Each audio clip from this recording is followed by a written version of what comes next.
जय श्रीराम. मीरा श्रीधर वाङ्मय या यूट्यूब चॅनेलमध्ये तुम्हा सर्वांचं स्वागत. गणपतीच्या आगमनाची जेव्हा चाहूल लागते तेव्हा सर्व घर आनंदमय होतं. लहान मुलांना तर खूपच आनंद होतो. मग गणपतीच्यासाठी सजावट करणे आणि गणपती आल्यानंतर पंचखाद्याची तयारी, मोदकाची तयारी करणे हे सर्व होतं. गणपतीला वाजत गाजत घरी आणलं जातं. घराच्या उंबरठ्यावरच दूध पाणी पायावर ओतून औक्षण करून गणपतीला आत घेतलं जातं. आणलेल्या दिवशी झाकून ठेवलं जातं आणि दुसऱ्या दिवशी प्राणप्रतिष्ठा करून पूजा केली जाते. आरती, पंचखाद्याचा नैवेद्य असं आनंदाचं वातावरण असतं. मग गौरी येतात. गौरी आल्यानंतर गौरींचं जेवण होतं आणि विसर्जनाच्या वेळेला गणपती ज्या वेळेला नदीकाठावर जातात त्यावेळेला तिथे विसर्जनासाठी सुद्धा 2 लाईनी असतात. त्या 2 लाईनीमध्ये गणपती ज्यावेळेला एकमेकांकडे पाहतात त्यावेळेला ते काय आपल्यामध्ये संवाद करतात हे मी काल्पनिकरित्या मांडण्याचा प्रयत्न केला आहे. दोन्ही बाजू मी यामध्ये मांडले आहेत. ऐकूया गणपतींचे संवाद.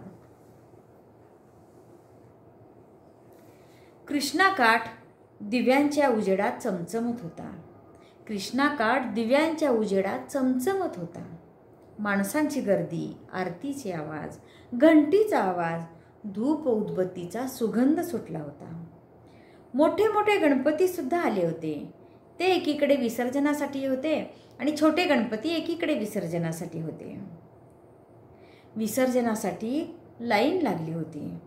शेजारी शेजारी लाईनमध्ये 2 गणपती एकमेकांजवळ आले तेव्हा त्या दोघांनी एकमेकांकडे पाहिले. एक शाडूचा गणपती होता, एक प्लॅस्टर ऑफ पॅरिसचा गणपती होता. शाडूचा गणपती प्लॅस्टर ऑफ पॅरिसच्या गणपतीला म्हणतो, काय रे आनंदी दिसतोस आज तू? प्लॅस्टर ऑफ पॅरिसचा गणपती म्हणतो, अरे हो रे, मी ज्या घरात गेलो होतो ना तिथे 3 कुटुंब राहत होती, वेगवेगळी. सर्वांची आरती एकत्र असे. त्या घरातील लोकांचं फारसं पटत नसावं असं वाटतंय. आरतीपुरते लोक एकत्र येऊन आरती मात्र छान करायचे. प्लॅस्टर ऑफ पॅरिसचा गणपती म्हणतो शाडूच्या गणपतीला, अरे तुझ्याबद्दल सांग ना. शाडूचा गणपती म्हणतो, अरे मी ज्या घरात गेलो ना तिथं वातावरण खूप छान होतं. 2 कुटुंबांचं होतं. सगळे एकमेकांशी हसत खेळत मिळून मिसळून वागायचे. आरतीला देखील एकत्र यायची. प्रसाद एकत्र दाखवायचे. आरती म्हणण्यात सुद्धा एकाग्रता होती, आनंद होता. माझ्यावर त्यांची खरोखरी श्रद्धा होती. शाडूचा गणपती म्हणतो, अरे तुझे 5 दिवस कसे गेले? त्यावर प्लॅस्टर ऑफ पॅरिसचा गणपती म्हणतो, मी मोठा म्हणून मला खरेदी केलं. माझी प्राणप्रतिष्ठा छान झाली. मला फुलांनी, हारांनी, दुर्वा, शमींनी खूप छान सजवलं. तिथं अधिकारासाठी आणि हक्कासाठी स्पर्धा होती. ते मला नाही आवडलं. सर्वांनी समभाव आणला असता तर. प्रत्येकालाच मला नैवेद्य दाखवावा ही भावना असते. पण काही काही व्यक्ती फक्त आरतीसाठी येत. पण मला अंतर्ज्ञानाने त्या व्यक्ती घरी माझी उपासना करतात, आवर्तन करतात, मला नैवेद्य दाखवतात हे कळत होतं. तो नैवेद्य, त्यांची उपासना माझ्यापर्यंत पोहोचत होती. प्लॅस्टर ऑफ पॅरिसचा गणपती शाडूच्या गणपतीला म्हणतो, तुला जेवायला कसं होतं? शाडूचा गणपती म्हणतो, अरे मी खूप खुशीत होतो. पंचखाद्यापासून माझ्या नैवेद्याची सुरुवात व्हायची. नंतर 12 वाजता मोदक असायचे. मनोभावे आरती करून मला नैवेद्य दाखवत होते. नैवेद्य थोडा वेळ माझ्यासमोर ठेवून मग ते सर्वजण प्रसाद वाटून खात होते. त्यातलाच थोडासा प्रसाद बाजूला ठेवून घरी येणाऱ्या जाणाऱ्यांना ते देत होते. प्लॅस्टर ऑफ पॅरिसचा गणपती म्हणतो, मला पण नैवेद्य छान होता रे, पण तिथे ईर्ष्या होती. त्यामुळे सगळं मिळालं पण थोडीशी मनाला रुखरुख वाटली.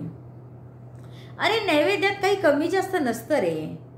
हे कसे या लोकांना कळत नाही? भाव महत्वाचा. शाडूचा गणपती म्हणतो, गोड खाऊन तुला कंटाळा येत नाही का रे? मला लाडू आवडतात, गुळ खोबरं आवडतं, माझ्या आवडीचं सगळं करत होते. पण खरं सांगू, गौरी आल्या आणि त्यांनी भाजी भाकरीचा नैवेद्य दाखवला त्यांना. सर्वजण गौरीची आरती करून नैवेद्य दाखवून गेल्यानंतर गौरीने मला तिच्यातली थोडी भाजी भाकरी दिली आणि मी माझ्यातले थोडे मोदक तिला दिले. छान तिखट गोड अशी जेवणाची लज्जत वाढली. प्लॅस्टर ऑफ पॅरिसचा गणपती शाडूच्या गणपतीला म्हणतो. मी मोदक पुरणपोळीवरच होतो आणि मला देखील ते आवडते. गौरीला ठेवलेल्या नैवेद्याचा वास मला येत होता. त्याच्यावरच मी तृप्त झालो. बरं, ते जाऊ दे. आता लाईन पुढं सरकली आहे. आपली विसर्जनाची वेळ आता आली आहे. लोक भावनावश झालीत, पण आपलं विसर्जन हे देखील लोकांच्या समाधानासाठीच आहे. भेटू पुढच्या वर्षी.